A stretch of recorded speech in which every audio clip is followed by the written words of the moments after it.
You are listening to the Body Charge podcast, and I'm your host, Sandy Sanderson. Welcome to the Body Charge podcast. Today's topic is how to release from past traumas and live your best self. Have you wondered why some people get caught up in a cycle of addiction and self-sabotage? These behaviours are often linked to childhood traumas that have not been resolved or healed.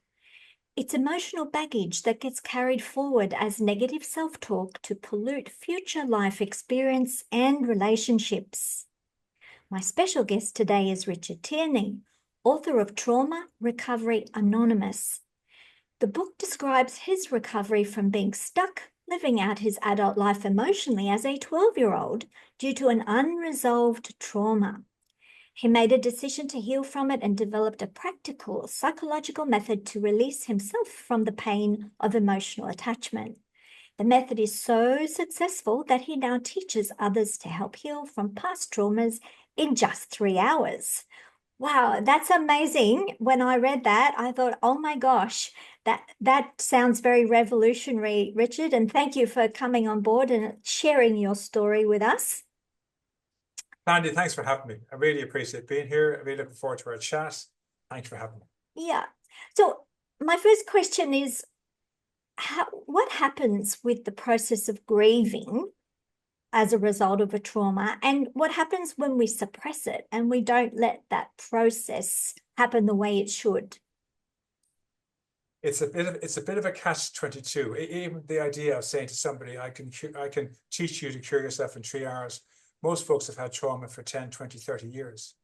And for someone to come along and say, I can show you how to heal yourself in 3 hours, it's almost too good to be true. Like this guy must be on drugs or something, or must be some really crazy head the ball suggesting that coming onto Sandy's podcast. So there's a couple of catch-22s involved in this. And I say catch-22s because it really is. We only exist in these 24 hours. The person you were yesterday, Sandy, before you were getting ready for this presentation yesterday, making sure you had your office all ready, your camera, your microphone, hoping, praying that I would turn out to be a good guest for your audience, not some crazed lunatic suggesting 3-hour treatment. And today you're actually making the podcast. 2 different versions of you. The version you are today in the present, alive, and doing this podcast, and the version of you yesterday, nervous, apprehensive, excited, whatever, about this podcast. 2 completely different aspects of you, and you only exist in this moment. So for me, I'm a 64-year-old man. I'm on your podcast here. I'm based in Northern Ireland, here in Australia. I live at home with my Thai wife. We have 2, I call them children, but they're both in universities. You know, we call our kids children, and they're saying, I'm a young adult now, and I'm so, but you call them children until they're 64 themselves. Yeah. So I've got two. It's two all children. relative, isn't it? It's relative to how old you are. Yeah, when you're a parent, they're still children. They'll always be children. So anyway, I have 2 children in university. We have a dog here. And this is who my life is today. And if I look back on my past, a 12-year-old child, some 52 years ago, suffered a trauma event that filled that child with so much self-loathing and shame and guilt and all that kind of stuff. And 12-year-old child couldn't tell anybody. Felt if he told his family what happened, he would suffer the shame of it and letting down the family and not being a man and defending himself and letting what happened to him happen to him.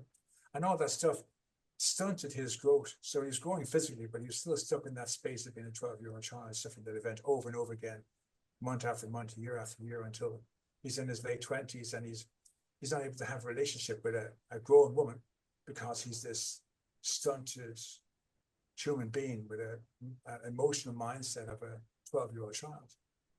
And then all the problems happen in relationships where you're in a workplace and no one's treating you like a special kid and giving you special treatment because no one knows you're a 12-year-old child inside this 27-year-old body. You want everyone to do everything for you and mind you and take care of you. That kind of crazy, and it just gets worse and worse. So it's understanding that if I exist right now in this world, in my room, talking to you on your podcast, then I can't be a 12-year-old child from 52 years ago. And an exercise I do it with my clients is I get them to get a sheet of paper, draw a line down the middle. On one side of the page, you write down, for me, 64-year-old Richard. And then the other side, I put down 12-year-old Richie. And I separate the names, so Richard and Richie, 2 different people. I put a photograph of myself, 64 years of age, and a photograph of the 12-year-old child. And then all the information pertaining to who I am today. So I'm living in Thailand, I'm married to my Thai wife. So I put in married to Bo, living in Thailand, 2 Danish children. My parents are both dead. I had 5 siblings, one died of leukemia. So I have 4 siblings left. They're all living in Ireland. I haven't been in Ireland in 7 years. And then I go over to my younger self and I see 12-year-old Richie lives in the family home. His parents are alive. He's got 5 siblings. One hasn't died of leukemia, and so on. And all this information, you can see clearly from that exercise alone that we're not the same person. So for me to say what happened to that 12-year-old child happened to me isn't the truth. I might be carrying a memory of what happened to that child, but I'm carrying a memory of what happened to that child, not what happened to me, because I only exist in these 24 hours here and now.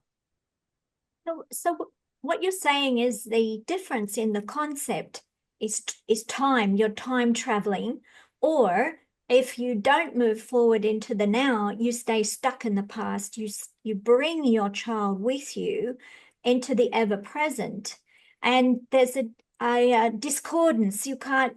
It's you're in a 27-year-old body. You're a grown adult man. You're expected to act in a certain way, certain responsibilities, to have relationships between a grown man and a grown woman. You can't be the child. And you see it in codependency situations where the guy hasn't grown up. I mean, it can happen the other way, but more often than not, men take a bit longer. Yeah. And if the woman is highly developed and mature mentally, she tends to be mother, and that codependency is not really healthy because the two partners are not equal, and that can cause a lot of problems in a relationship where all the load and the responsibility falls on one of the partners in that relationship, and that's very unfair. So what you're saying is it's possible to grow them up so that both partners are equals. Is that correct? Well, definitely, it's very unfair. It happens to, you said, you're right. It happens an awful lot with young men more than women, that they stop growing. They grow physically and whatever, but they're so used to being taken care of as a child that they don't get out of that stigma, whatever it is, and they remain wanting to be taken care of. And I think parents, and I hate to blame mothers, but I think there's an awful lot of mothering going on in young men, the pride of the family, and everyone wants to. It's like when I'm from Ireland, okay, and the big part of the Irish culture is that if you have land or any kind of property, it's given to the eldest son, so it remains in the family surname. You wouldn't give it to your daughter because she'll marry somebody else, and the land will go to some other family. So all the land you have, the farm goes to the sons, so it remains in the family name. So I'm a Tierney. So anything that would be land is given to a Tierney to procreate the Tierney name. That was quite widespread in continental Europe as well. It's very European traditionally. And still is around the world. There's this idea that the male son, the male offspring is more important than the female offspring. I don't mean to be chauvinist. That seems to be, I believe, the way it's been all forever. I don't think so they got special privileges, right? Yeah, exactly. So especially mothers, they want to look after the son. But I live with my 2 sisters were roped into housekeeping and taking care of the house and taking care of everybody else, where the boys got to do anything they wanted to do and go out and have their lives. And my sisters suffered, but they were kind of the extension of my mother in the house. Again, I look back now and I cringe at how myself and my brothers took liberty and just kind of went out and left our sisters suffer this so we could have our freedom. And in hindsight, we treat them that way, but we had this great thing, and it happens in a lot of cultures. But even the mothers give so much attention to the sons that if they are stunted, they'll remain in that state because it's the safest place to be. And then they meet a woman. What comes first? This extra mothering, extra care, helicopter mum type of behavior, or does a childhood trauma then trigger that response from the mother because something's happened and that child becomes more sensitive and the mother feels the child needs more protection? I want to be very careful here not to attack mothers, because my mother was the most wonderful mother in the world, and I was the one who didn't go, so she looked after me more than the rest of the family. I was named after my father, so I maybe got special treatment in that regard. You know, and if you ask my siblings, they all say to you, yeah, Richie was Mammy's little soldier and got everything hands on our plate and whatever. And I'm the one in the family who suffered the trauma. So yeah, that together, and there's probably an awful mixture of whether the horse came before the cart, or the cart came before the horse. I don't think you'll ever answer that question. But there is a situation where society teaches us to celebrate victimhood Yes. across the board. Yeah, So really much is. these days, absolutely. And pointing the finger at everyone and everything else and not taking the responsibility we should. Totally. So we have that. That's what we have at the moment in our society. We're being conditioned to seek blame. Take anyone to court for any reason at all to get money, so you won't have to work. You can sue somebody for crossing the road, for cutting across in traffic, sue them for their house and home, so you don't have to work and you're dependent, you're getting whatever. So it really is a dysfunctional environment we're living in. And the mental health industry, the whole thing is, if you can be a victim, we will supply you with all your medication, all your therapy, and then the government supply with all your social welfare, and you'll be taken care of by the state. You'll be a ward of the state. And that's across the board. Like we're promoting it. And again, I don't want to attack those who work in the mental health industry. I had two therapists when I was much younger, and they're the most wonderful, empathetic and kind people that were in my life. They want to do a good thing. Yeah. Yeah. And my sister, who is a therapist as well, wonderful person. And I really over the moon with people who give their lives to helping others. It's just, you know, I can't fault anyone who wants to help others, whether they're a holistic practitioner or a mental health professional or a doctor or nurse, to actually decide to give your life to helping your fellow man. I wouldn't find fault with them in any way. So I want to be careful with my words. Very laudable. So I don't imply there's an old saying, sorry to interrupt, there's an old saying called good people are made to do bad things in a bad system. So that's, I think, the dilemma we face today. I never heard that, but that really sums up what I'm trying to say in a way that isn't offensive or attacking good people. You have to work with what you have. And I think the whole science tells us it's about cause and effect. That the cause is the past trauma memory, whatever happened in your childhood or in your past is the problem. And the effects are how it manifests in your life. So if it's nightmares, flashbacks, triggers, thinking, faulty feeling, dysfunctional behaviors, that's the mental disorder diagnosis, and that's the effect. And the whole world would have us treat the mental disorder as the problem. But it's not the problem. The core problem is what happened in the past. Now, granted, the mental disorder can become problematic, and it can go from bad to worse and destroy people. But it's not the actual core problem. The core problem is what happened in Sandra's past, what happened in Richard's past to cause them to be diagnosed with a mental disorder. And that's what we have to look at. And again, not blaming mothers or blaming fathers or even blaming our abusers. We have to find some way of separating from the past event. And yes, so to take responsibility, it's not someone did this to me, but how did you react to what they did?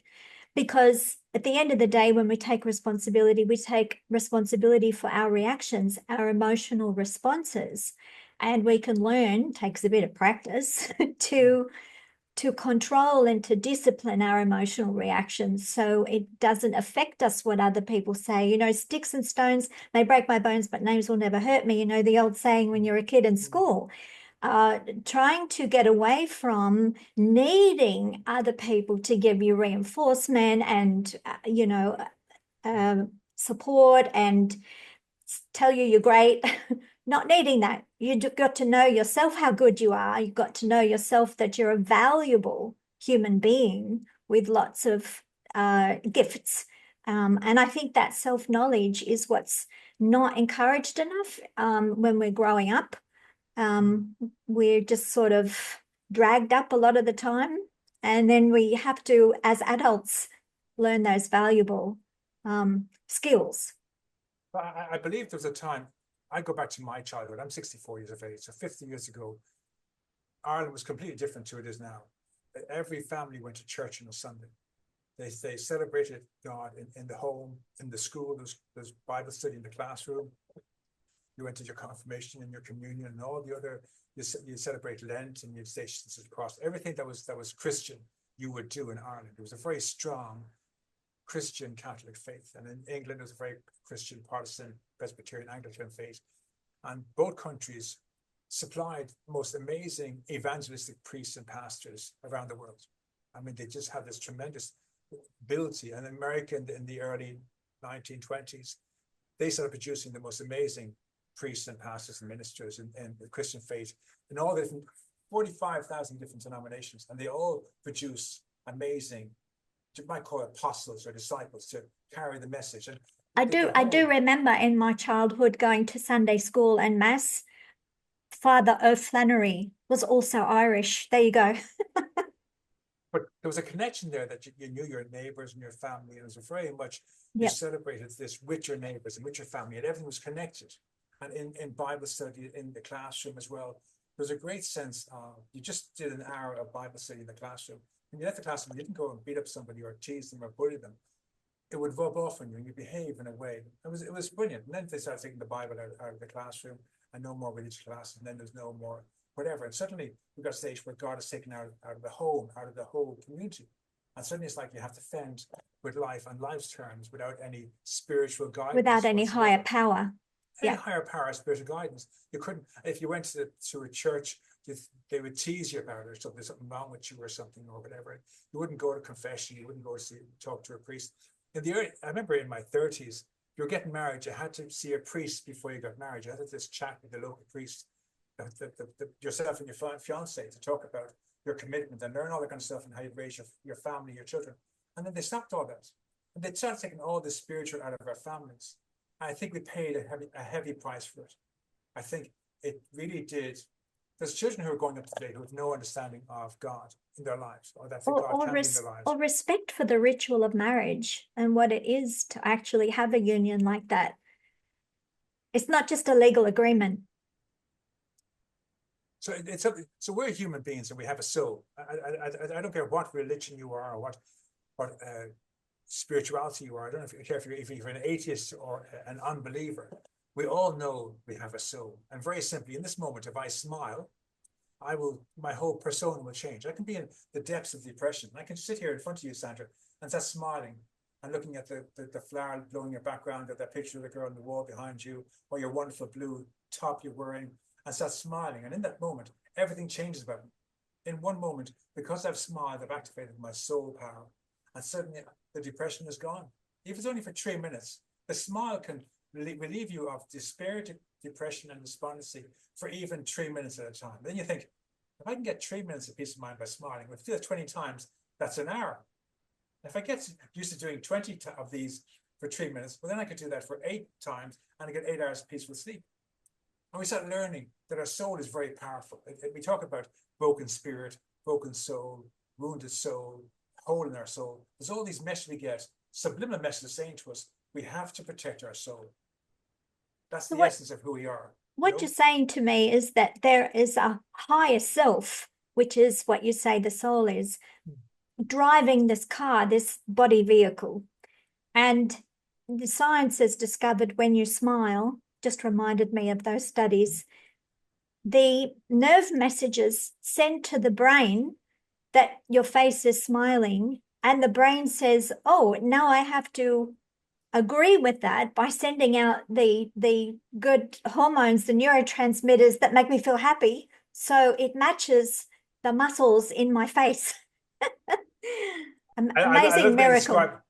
I love the way you described that. Then another one which really blew me away, and I'm 64 years of age, and it took me probably 54 years to learn this secret. I never knew.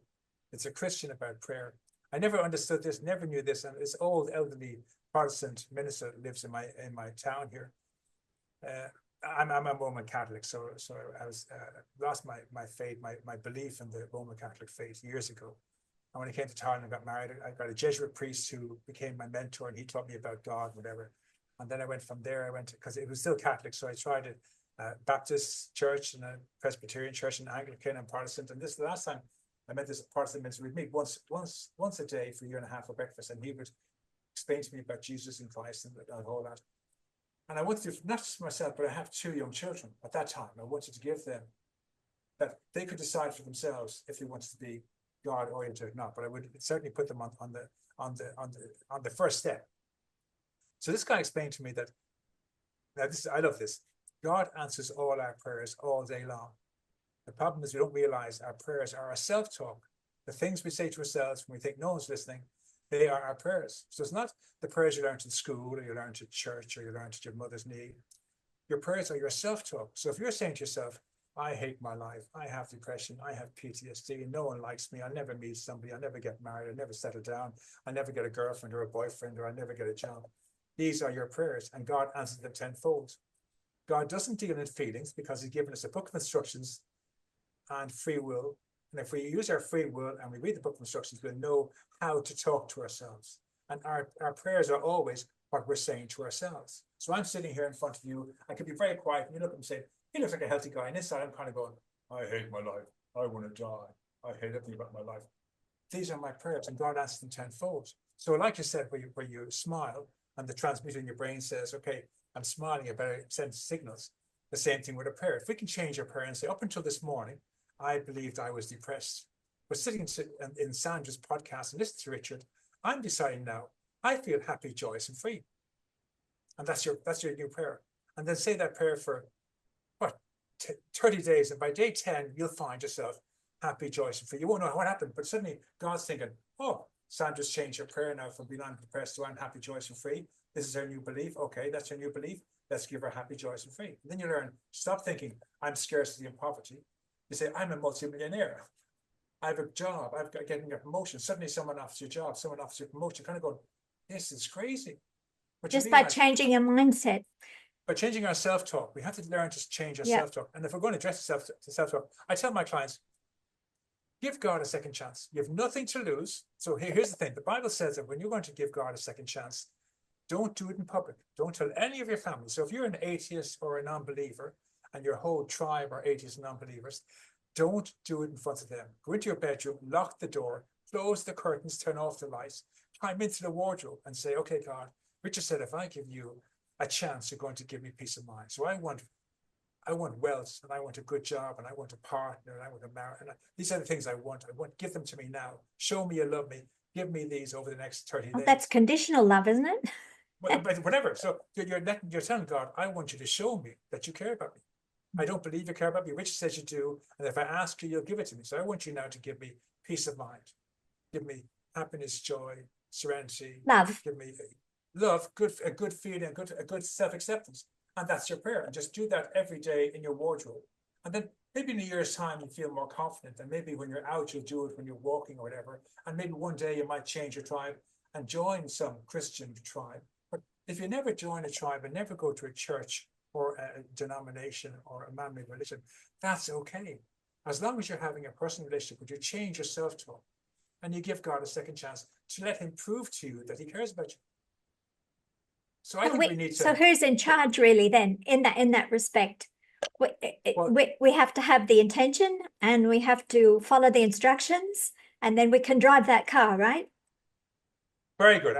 But we need a co-pilot to show us the way. You know, if I'm driving the car, I'm going to go down the wrong way street, wrong way street, and a one-way street, and get lost. Instructions.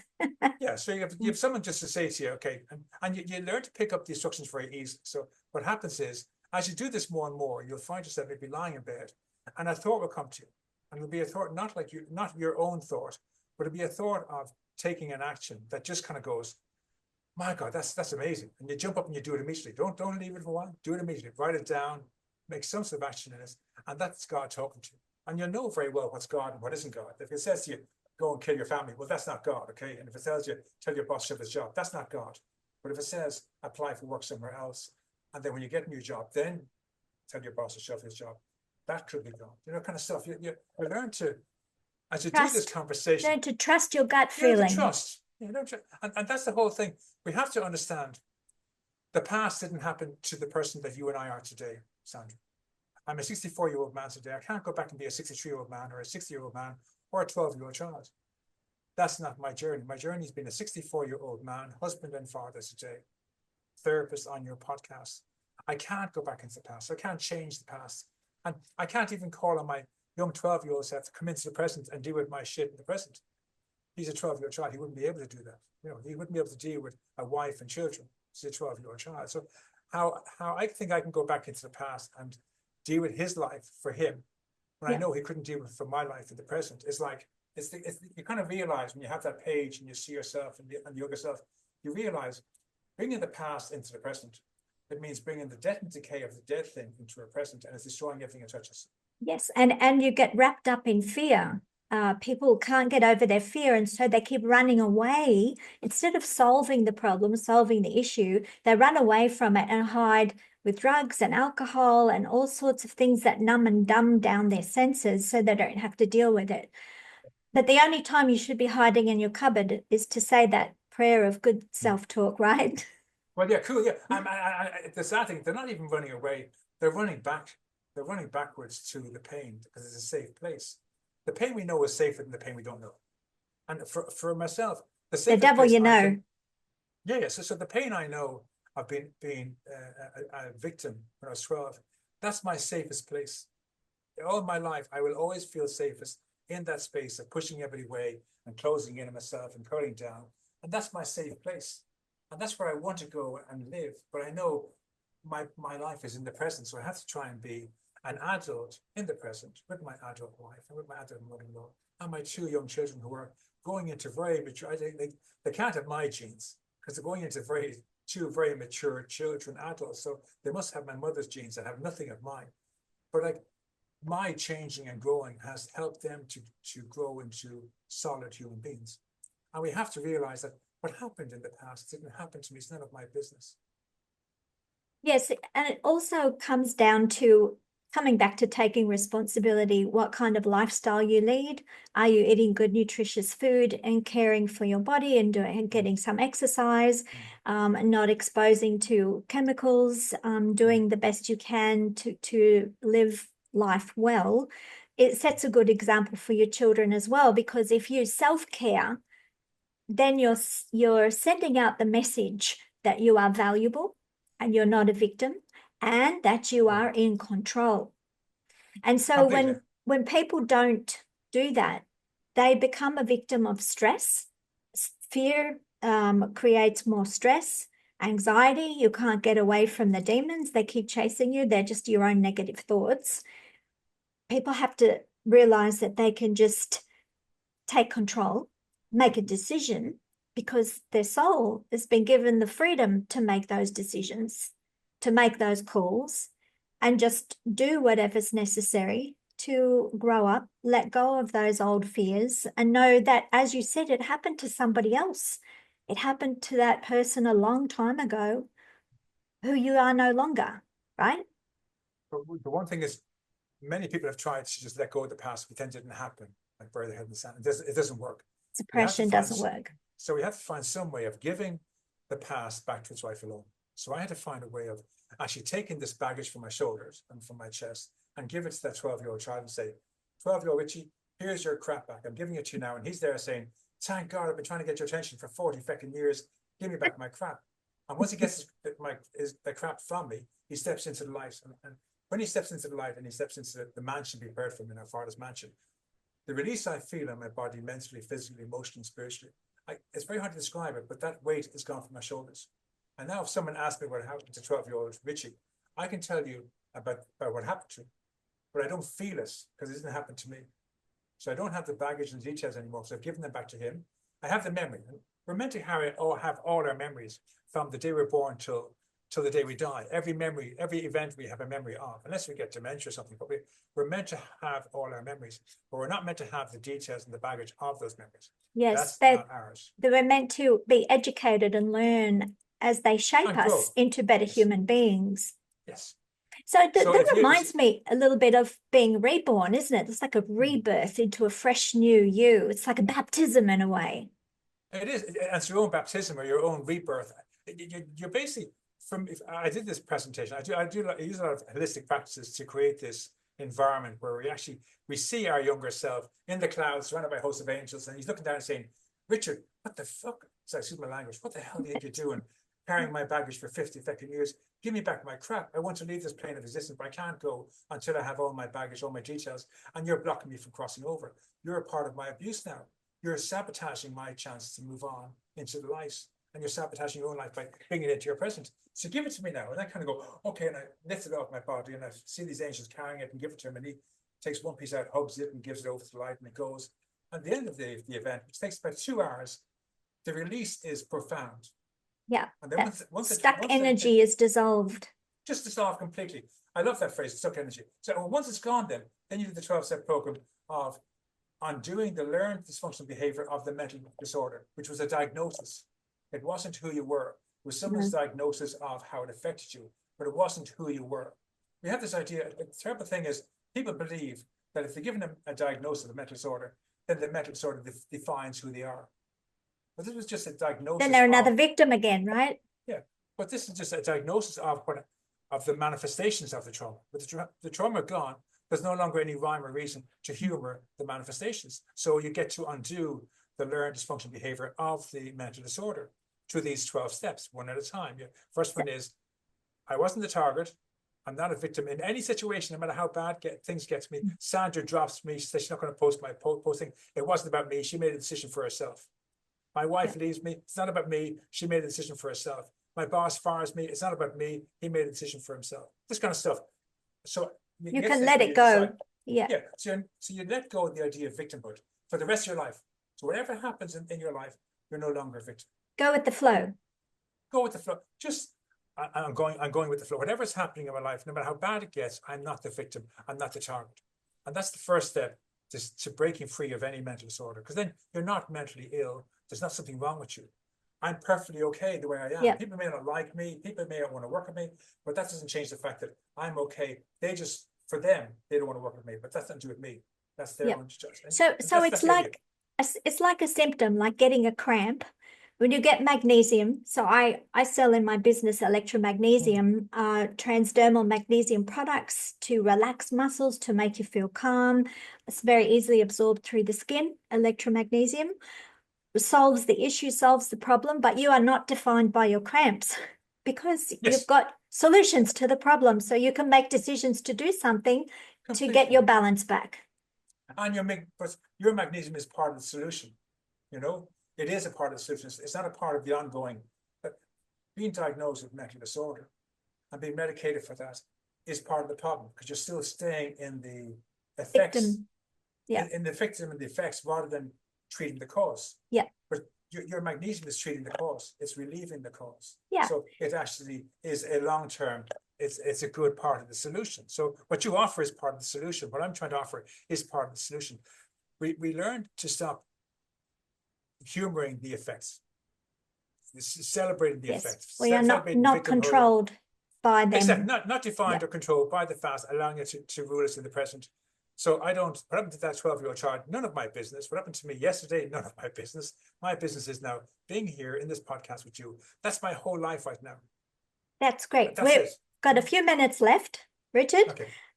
We could probably talk for hours. It's so interesting. But where can people find you or what you've written? How can they connect with you online? Okay, the 2-hour healing event for this is how to heal any past trauma memory. And it's available on the Amazon platform exclusively.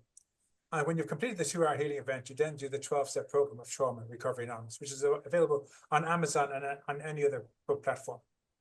I have an email at information@traumarecoveryanonymous.com. If you'd like to talk to me more about this or set up an appointment for me to work with you, you can contact me at information@traumarecoveryanonymous.com. I don't have a website at the moment. My 17-year-old son, who's a bit of a gamer, when he's free, he's going to design a website for me, but it hasn't happened. Good luck with that one.